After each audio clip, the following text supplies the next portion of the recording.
1923년에 태어나서 1996년에 세상을 떠난 작가 엔도 슈사쿠는 일본인들이 가장 사랑하는 작가 중에 한 사람이었습니다. 어릴 때 어머니를 기쁘시게 하기 위해서 천주교에서 영세를 받은 이 엔도는 평생토록 종교적인 문제를 중심으로 해서 글을 썼습니다. 우리에게 잘 알려진 침묵 외에도 예수의 생애, 그리스도의 탄생, 사해 부근에서 깊은 강 등 여러 작품을 통해서 이 신과 인간의 관계에 대해서 해명하기 위해서 씨름했습니다.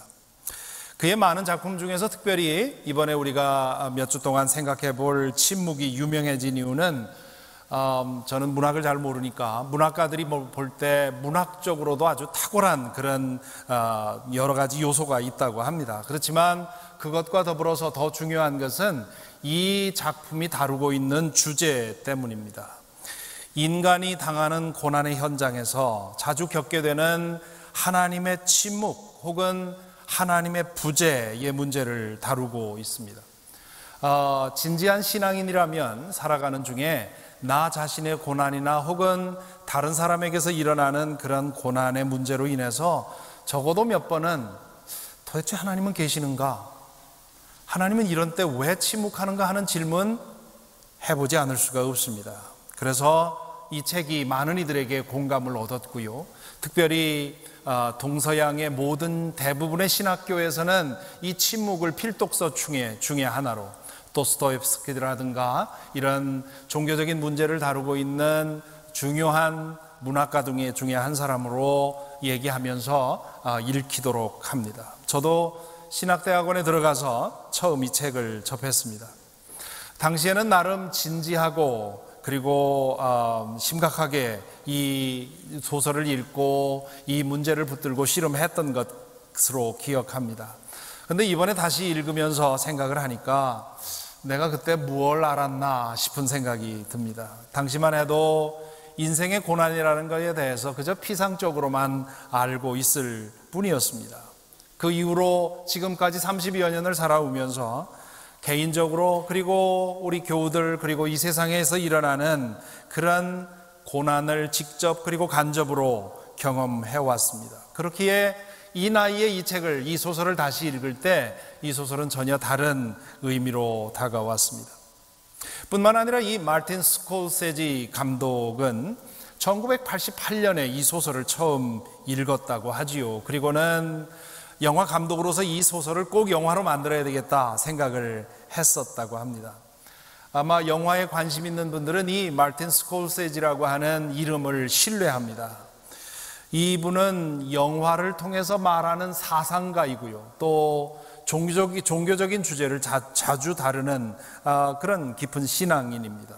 그러니 이분이 이 소설에 관심을 두는 것은 당연한 일이겠지요.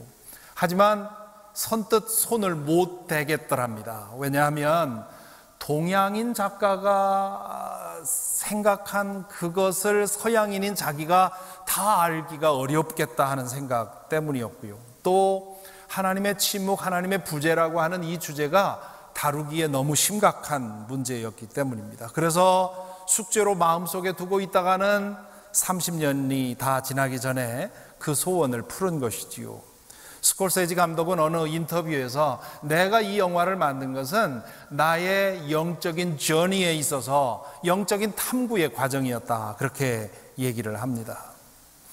이 영화는 상업적인 면에서는 실패했습니다. 현대인들은 이 세상에서 당하는 일들을 잠시라도 잊고 위로와 쉼과 즐거움을 얻으려고 영화관에 옵니다. 이렇게 어렵고 불편한 주제를 붙들고 씨름하려고 극장을 찾는 사람들은 별로 많지 않습니다. 게다가 이 영화는 아주 고통스럽습니다. 보신 분들 다 같이 느끼셨겠지만 아주 영상미가 뛰어나지요. 참 기가 막힌 영상미가 그 안에 있음에도 불구하고 영화 전체에는 아주 지독한 고난이 그 안에 담겨 있습니다.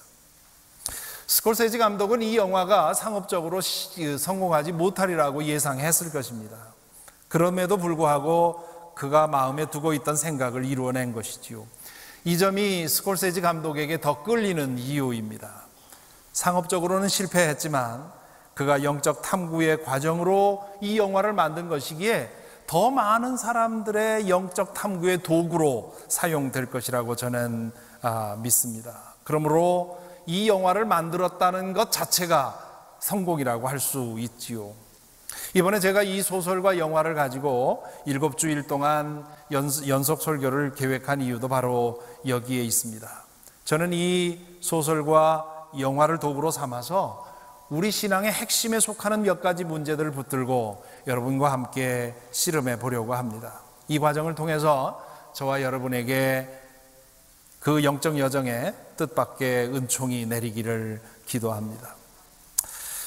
이 소설을 읽고 그리고 영화를 보면서 처음 저에게 가장 강력하게 다가온, 가장 충격적으로 다가온 질문이 있습니다.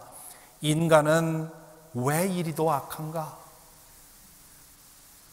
엔도는 이 소설에서 몇 가지 질문을 심각하게 제기합니다. 그 문제를 극한 상황까지 이제 끌고 가면서 그것을 보는 사람 혹은 읽는 사람으로 하여금 질문하지 않을 수 없게 만듭니다. 그것을 이제 하나씩 이제 보려고 하는데요. 첫 번째 문제가 그겁니다. 인간의 악한 모습을 극한 상황까지 끌고 올라갑니다. 그러면서 보는 사람들로 하여금 인간이 어떻게 이렇게 악한가? 그런 질문을 하게 하는 것이지요. 이 소설의 역사적인 배경은 1637년 일본으로 거슬러 올라갑니다. 이때는 1614년에 이 일본의 에도 막부가 기독교 선교 금지령을 내린 이후로 기독교인들에 대한 지독한 박해가 지속되고 있던 시기입니다. 당시의 일본의 기독교인, 이때 기독교인은 천주교입니다. 개신교는 상당히 늦게 전파됐기 때문에 천주교를 통해서 전파받은 기독교인의 수가 당시에 37만 명 정도였다고 합니다. 1600년경에 엄청난 숫자지요. 지방 영주들에게 수탈당하며 인간 이하의 생활을 하고 있던 하층민들에게 기독교의 가르침이 그렇게 매력적으로 보인 것이지요. 기독교의 복음은 그들로 하여금 난생 처음으로 우리도 인간 대접받도록 지어졌다고 하는 하나님의 존경받을, 하나님의 사랑받는 존재들이라고 하는 사실을 느끼게 해주었습니다. 그래서 하층민들 사이에 기독교가 급속하게 번진 것이지요.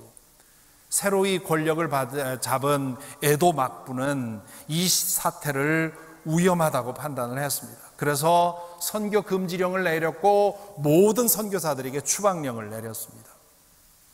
기독교 역사에서 자주 보듯이 신앙에 대한 박해는 더 강력한 확산을 불러오지요. 그래서 초대교회 지도자 중에 한 사람인 터툴리안은 순교의 피는 그리스도인의 씨앗이다. The blood of martyrdom, the seed of the Christians. 그렇게 얘기를 한 적이 있습니다. 일본의 경우도 그랬습니다. 그러자 권력자들은 더 지독하고 잔악한 방법을 고안해냅니다. 그들은 다른 나라에서는 유례를 찾아볼 수 없는 그런 잔인한 고문 방법을 창안했습니다. 소설과 영화에 그 장면들이 여러 가지 나오지요. 유황물 고문이 바로 그 예입니다. 신도들을 온천으로 끌고 가서 옷을 벗기고는 이미 고문으로 받은 상처에다가 그 뜨거운 유황물을 한 방울 한 방울 떨어뜨립니다. 그 고통이 상상할 수 없었을 것입니다.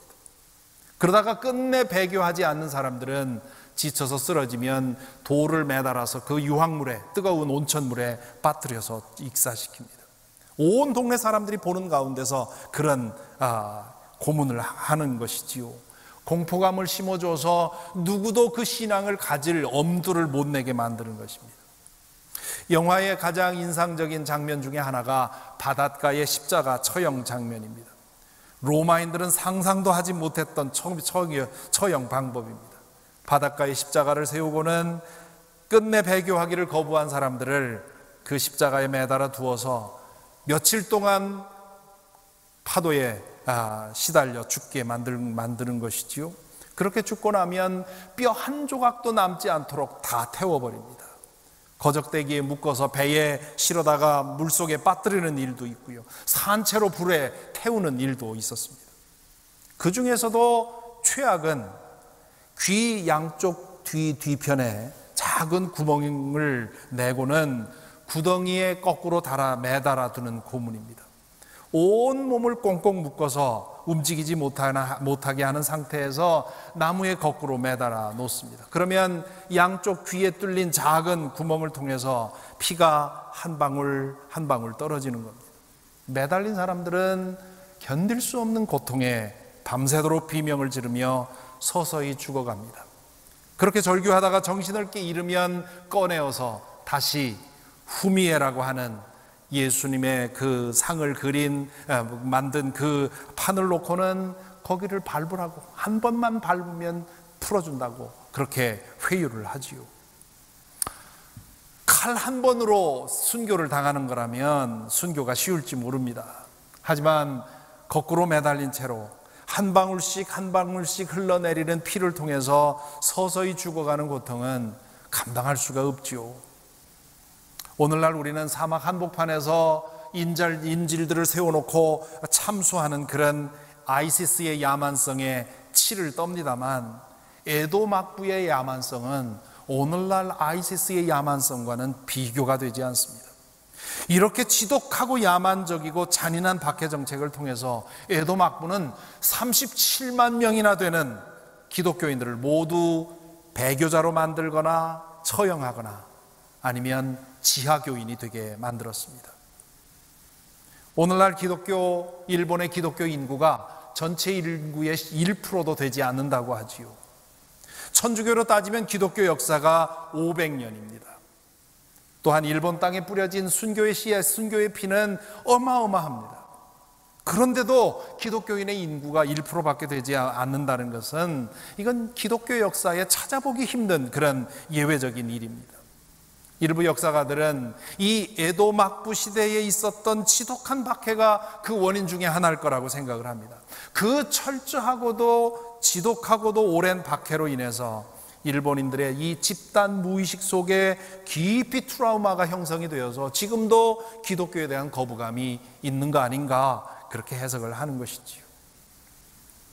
이 작품을 읽거나 영화를 보면서 우리는 질문하지 않을 수 없습니다. 인간이 때로 왜 이렇게 지독하게 악해지는가? 물론 인간이 늘 악한 것만은 아닙니다. 악한 인간만이 있는 것도 아니지요. 사실 알고 보면 선한 사람이 더 많고요, 악한 사람이라 할지라도 선할 때가 더 많습니다. 바닷가에 세워진 십자가에 달려 순교당하는 이치소우와 모키치는 선한 본성의 절정을 보여줍니다. 그렇기에 그들을 박해하는 사람들이 보여주는 그 악이 더 소름 끼치게 느껴지지요. 이렇듯 인간이 행하는 악은 때로 극심한데 그 악을 행하는 사람들은 너무도 평범하고 그 악으로 인해서 사람들이 당해야 하는 희생은 너무도 덧없습니다. 그렇기에 악이 더 공포스러운 것이지요. 등장인물 중에 등장인물 중에 악의 화신으로 나오는 이 사람이 이노우에 사마입니다. 그는 치쿠오 지방의 총독이고 이 에도막부의 기독교 박해를 책임진 사람이었습니다. 그는 한때 기독교를 믿었던 사람이었다고 해요. 그가 전향을 해서 이제는 권력자의 앞잡이가 되어서 일본 기독교인들을 박해하는데요. 그는 금교령과 추방령을 어기고 숨어서 복음 전하던 선교사들을 배교시키는 특별한 고문 방법을 고안해냈습니다. 선교사들에 대한 처형은 믿는 사람들에게 순교에 대한 열정을 강화시킬 뿐이라는 사실을 알아차린 그는 선교사들을 배신시킴으로써 선교사들을 따르는 신도들을 무력화시키는 그런 박해 방법을 만들어냅니다. 존경하는 스승 페레이라 신부가 이제 일본에 가서 큰 그 여러 가지 선교 열매를 맺다가 나중에 배교했다는 소문이 포르투갈에 들리자 제자들 중에 두 사람, 로드리고 신부와 가르페 신부가 이 포르투갈에서 마카오를 거쳐서 일본으로 잠입해 들어갑니다. 예수의 신부, 예수의 수도장이 절대 하지 말라고 하는데도 두 사람이 고집부리고 일본으로 가지요. 그것으로 이 이야기가 시작이 됩니다. 그들은 한동안 숨어서 각굴의 기리시단이라고 하는, 말하자면 지하 기독교인들을 찾아 돌봅니다마는 얼마 되지 않아서 두 사람 다 체포되고 맙니다. 가르페는 나중에 죽음을 택했고요. 로드리고는 살아남았지만 끝내 배교를 합니다. 처음에 로드리고는 회유와 고문에도 불구하고 배교하기를 거부합니다. 그리고는 자신을 신문하는 사람들에게 요구하지요. 이노우에를 불러달라. 그 사악한 박해자와 내가 직접 맞짱 뜨겠으니 이노우에를 불러달라고 그렇게 요청을 합니다. 그는 이미 그 이노우에를 여러 번 만났습니다. 그런데 그가 그 악명 높은 박해자인 줄을 모르는 거지요. 마침내 그 자신을 신문하는 그 연약한 노인이 그 악명 높은 이노우에라고 하는 사실을 알아차린 그 장면을 영상으로 잠시 보시겠습니다. 이 대목에서 작가는 로드리고의 심정을 이렇게 묘사해 놓았습니다. 맥없이 웃으며 그는 노인을 바라보았다. 여기서 그는 로드리고를 말하는 겁니다. 노인은 어린아이처럼 천진하게 이쪽을 바라보며 손을 문지르고 있었다. 이 정도까지 자신의 상상을 뒤엎은 상대를 지금까지 알지 못했다. 발리나니오 신부가 악마로 부르고 선교사들을 계속해서 배신하도록 한 이노우에를 그는 오늘까지 창백하고 음험한 얼굴을 지닌 남자로 생각해왔다. 그러나 눈앞에는 사물에 대한 이해심이 넓을 것 같은 온화한 인물이 앉아 있다. 사실 이 영화를 보는 사람들도 이 장면에 이르기까지 이노우에가 누굴지 짐작을 할 수가 없습니다. 그가 데리고 다니는 사람보다 데리고 다니는 다른 사람들이 훨씬 더 악해 보이기 때문이지요. 그에 반해서 이 이노우에는 훨씬 더 너그럽고 자비로운 사람처럼 보입니다. 그런데 바로 그가 포르투갈에게까지 소문이 자자한 악의 화신이었다는 것이지요. 한나 아렌트라고 하는 유대인 사상가가 나치 정권의 핵심 인물이었던 아돌프 아이히만의 재판의 증인으로 참석했던 적이 있습니다.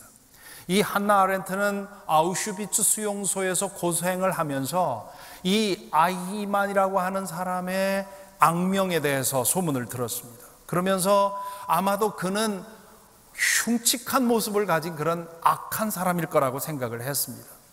하지만 재판정에서 그 악명을 듣기만 했던 아이만의 모습을 본 이 한나 아렌트는 거기서 충격을 받지요. 그는 너무도 평범한 노인이었던 것입니다. 그 이후에 한나 아렌트는 The banality of evil이라고 하는 말을 유행을 시켰습니다. 악이 특별하지 않더라는 것이지요. 진부하고 평범하기 짝이 없는데 그 악이 엄청난 사람들을 엄청난 희생과 고난으로 몰아넣더라는 것입니다. 엔도 슈사쿠가 이때 한나 아렌트의 글을 읽었는지 아닌지는 알 수가 없습니다. 어쨌거나 이 한나 아렌트가 말하고 싶었던 것을 이 엔도 슈사쿠는 이 이노우에의 모습을 통해서 그려놓고 있습니다. 지금 우리는 라스베가스에서 일어난 총격 사건으로 인해서 충격에 빠져 있습니다. 이 사건으로 인해서 59명이 죽고요, 500명이 넘는 사람들이 부상을 당했습니다. 뉴스미디어에서는 이 희생자들의 수를 가지고 미국 근대사에서 일어난 가장 큰 비극이라고 그렇게 말하고 있습니다.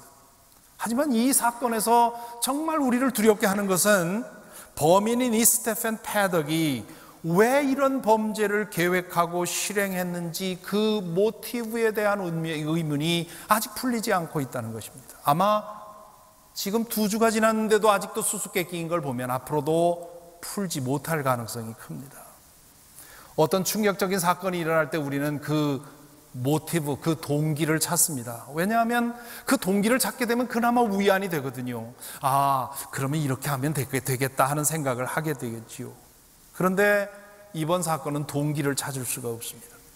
그토록 오랫동안 총기와 탄약을 모으고 그토록 오랫동안 이곳저곳을 다니면서 범행 장소를 물색하고 그토록 치밀하게 범행을 계획했고 상상할 수 없는 악을 행해서 수많은 사람들의 삶을 한순간에 무너뜨렸습니다.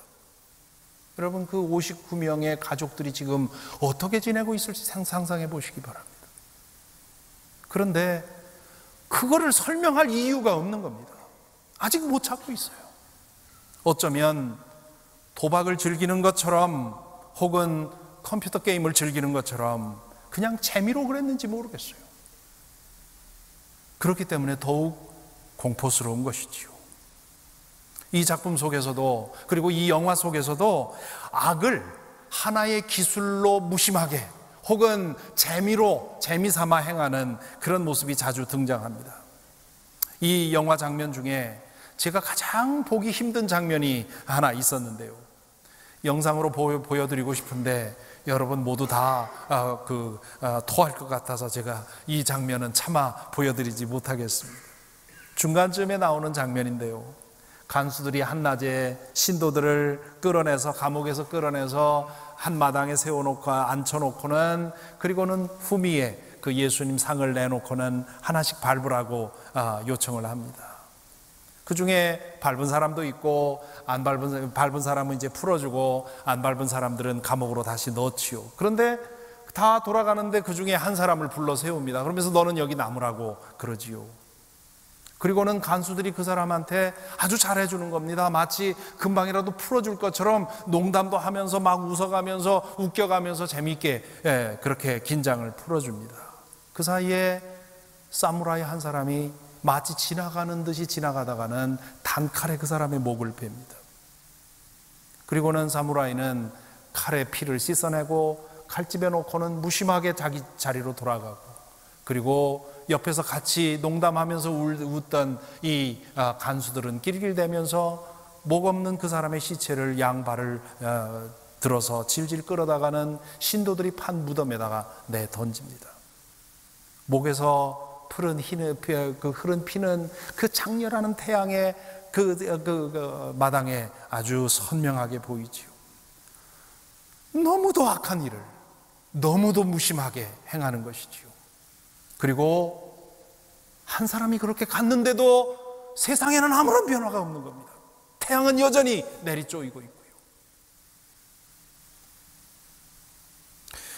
이 작품에 가득 차 있는 이 극대치의 악의 모습, 그리고 우리 주변에서 가끔 일어나고 있는 그런 다양한 모습의 악의 실체를 보면서 우리가 절실히 깨닫는 진실이 있습니다.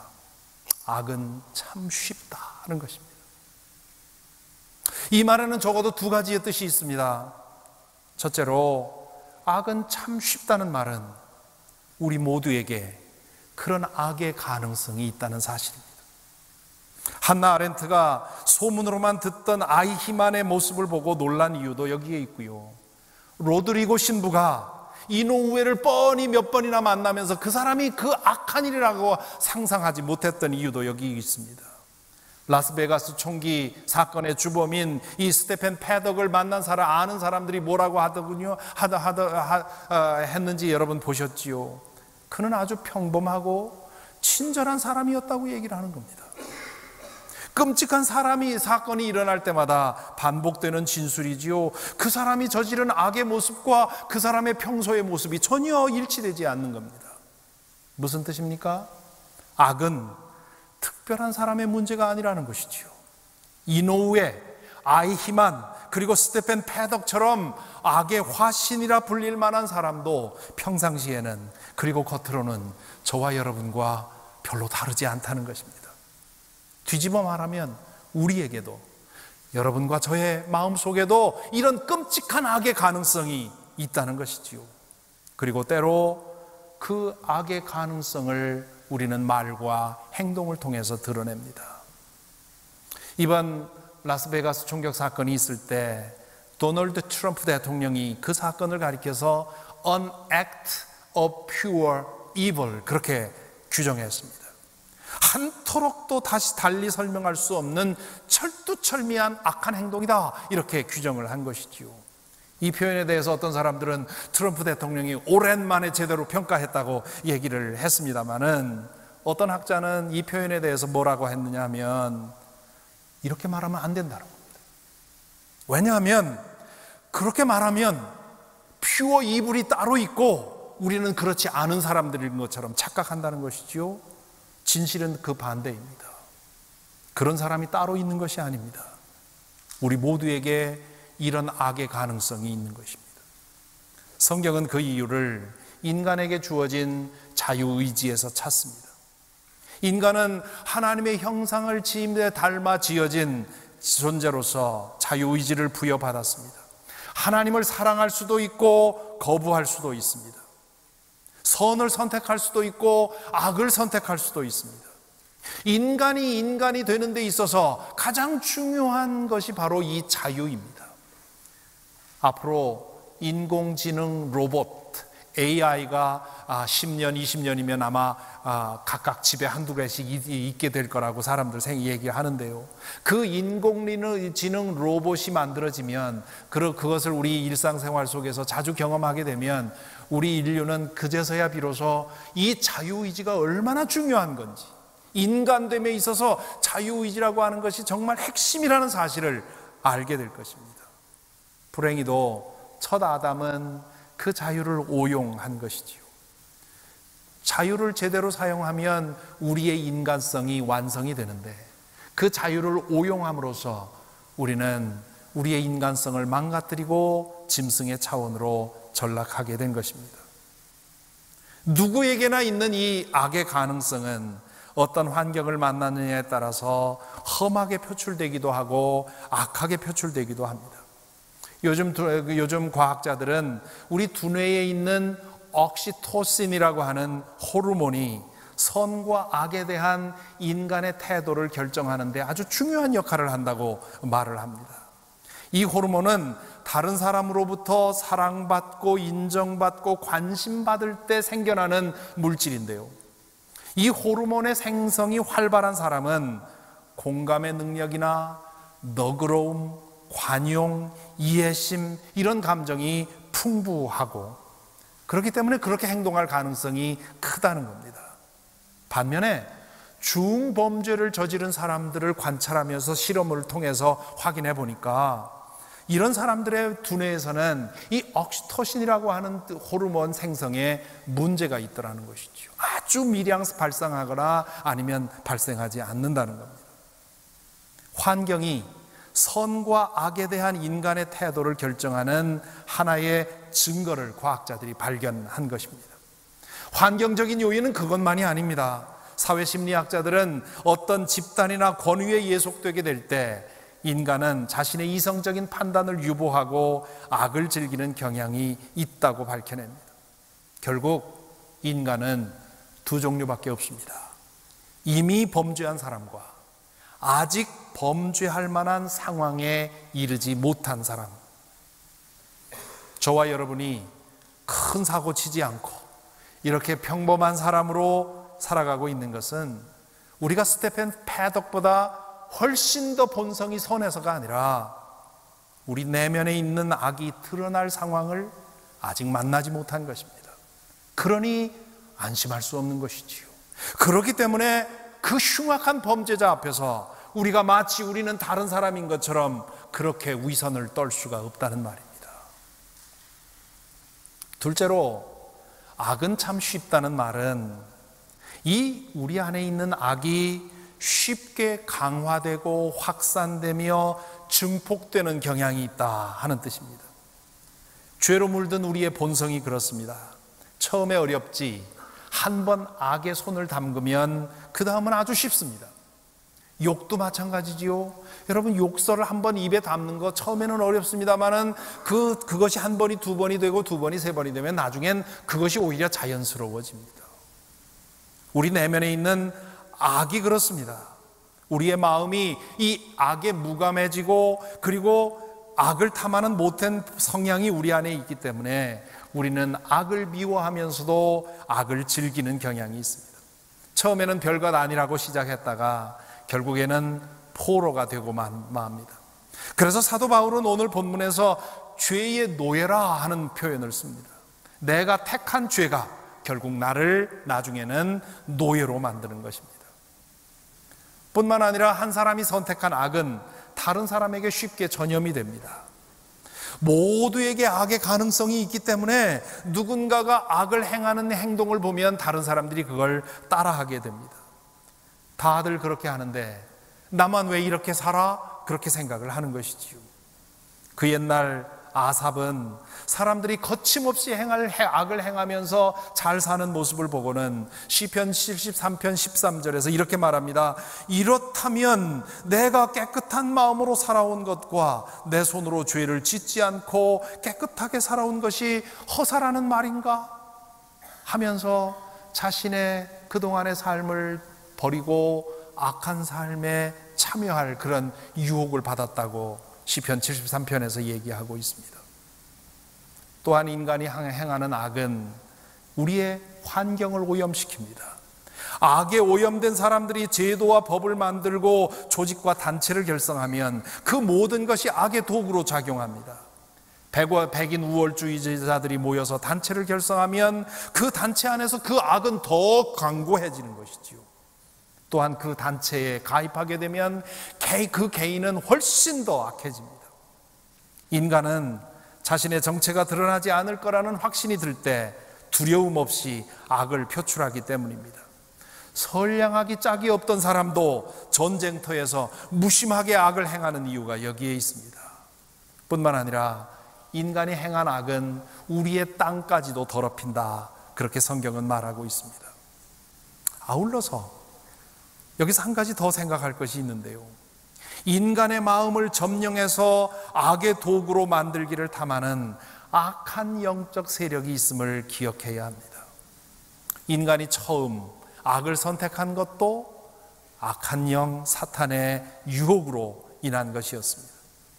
유혹을 받았다고 해서 죄가 면해지는 것은 아닙니다. 결국 선택한 것은 자기 자신의 문제이지요. 하지만 속이는 자, 곧 거짓의 아비 사탄이 끊임없이 우리의 마음을 교란시키고 있음을 기억해야 합니다.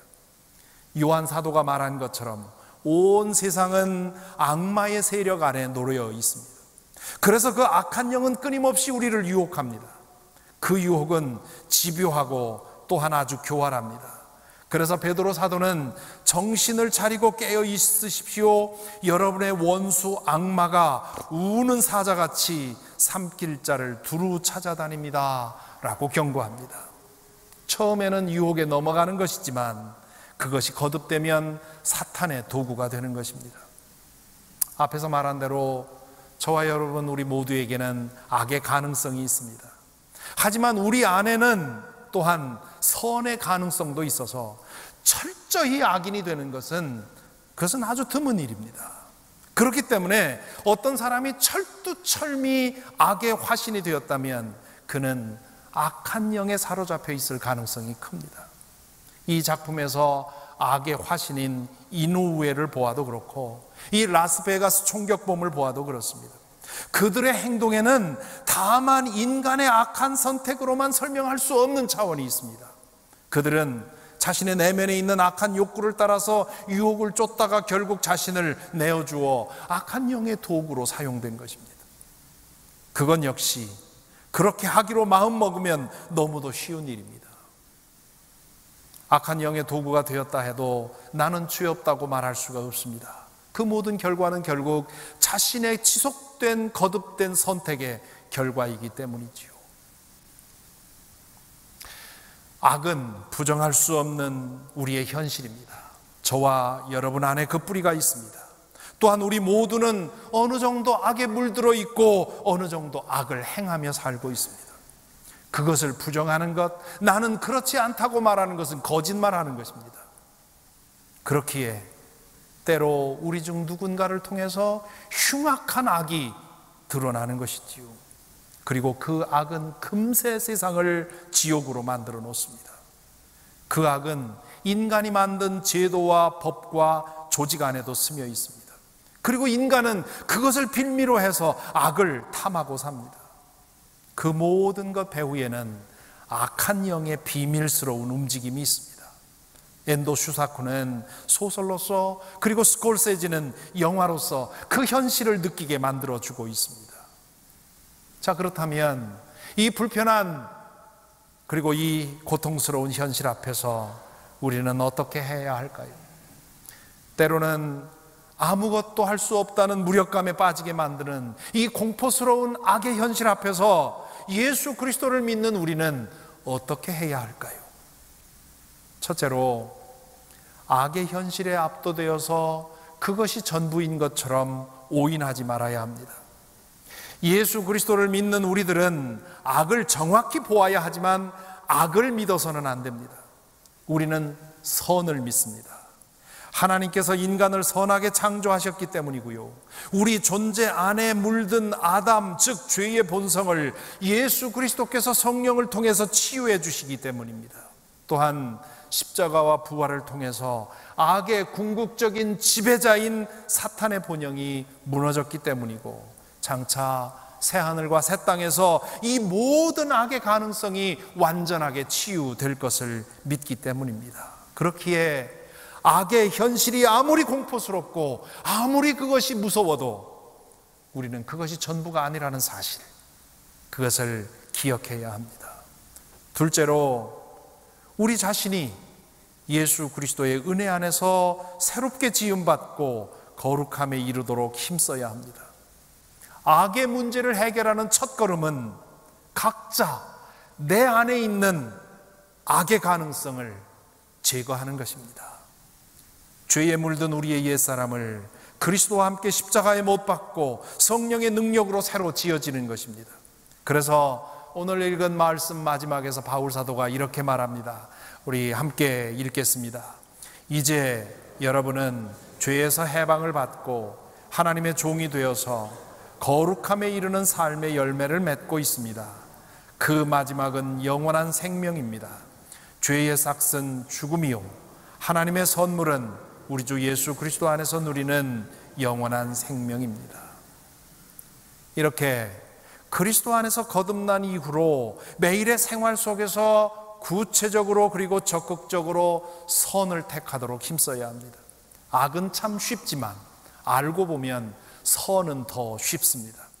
선을 선택하고 행하다 보면 악을 선택하고 행했던 것과는 비교할 수 없는 삶의 희열과 의미를 맛보게 됩니다.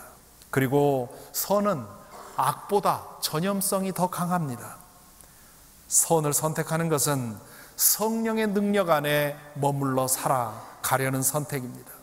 그래서 사도 바울은 로마서 12장 17절에서 이렇게 말합니다. 한 번 더 같이 읽겠습니다. 아무에게도 악을 악으로 갚지 말고 모든 사람이 선하다고 생각하는 일을 하려고 애쓰십시오. 우리가 거듭났지만 모든 사람에게 선을 행하려고 애쓰지 않으면 우리의 죄된 본성이 그렇게 움직이지 않는다는 겁니다. 그러므로 거듭난 심령을 가지고 매일매일 선을 선택하고 선을 행하라고 행위를 애쓰라는 것이지요. 셋째로, 악의 현실은 우리에게 더욱 힘써 복음을 전할 필요성을 일깨워줍니다. 인간이면 누구에게나 있는 악의 뿌리, 그리고 그로 인해서 온 세상에 독초처럼 번지고 있는 악의 문제를 해결하는 가장 근원적이고 항구적인 대책은 복음을 전하는 일입니다. 아마 이렇게 말하면 이렇게 반문할 분이 계실지 모르겠습니다. 기독교가, 교회가 이 세상에 악의 근원이 되고 있는 현실을 목사님은 보지 못합니까? 기독교 선교가 그동안에 오히려 악을 전파하는 그런 역사가 되었다는 역사를 당신은 모르십니까? 그것은 복음을 전한 것이 아니라 종교를 전한 것이고요, 기독교의 세력을 확산시키려고 했던 것입니다. 그래서 그런 문제가 생긴 것입니다. 진정한 복음은 저와 여러분이 이미 경험했듯이 한 사람 한 사람을 변화시키고 그 한 사람을 통해서 그 가정을 변화시키고 그 직장을 변화시키고 그 세상을 변화시킵니다. 그러기에 내가 먼저 복음에 의해서 변화되기를 힘쓰고 그 안에서 성장해 가면서 그 복음을 다른 사람들에게 전해야 되는 것이지요. 바로 이것만이 악의 현실에 대한 궁극적인 대책입니다. 아니, 진정한 궁극적인 대책은 새하늘과 새 땅이 임하는 것입니다. 하나님이 정하신 때에 결국 모든 악이 사라질 날이 올 것이라고 성경은 말하고 있습니다. 그것이 우리의 궁극적인 소망이고 우리의 고울입니다. 그 이전까지 우리는 복음을 통해서 우리의 세상을 오염시키고 때로는 질식시키려는 악의 문제를 한 뼘 한 뼘 치료해 가는 것이지요. 그것이 우리의 사명이고 또한 우리의 영예입니다. 그래서 전도하자는 것이고 그래서 선교하자는 것입니다. 부디 저와 여러분 우리 모두가 예수 그리스도의 복음을 진실로 경험해서 우리부터 거룩하고 선하게 변화되고 그리고 그 복음을 통해서 우리 이웃들에게 복음을 전함으로 인해서 선의 영향력이 점점 더 퍼져나가는 그런 은혜가 있기를 간절히 기도합니다.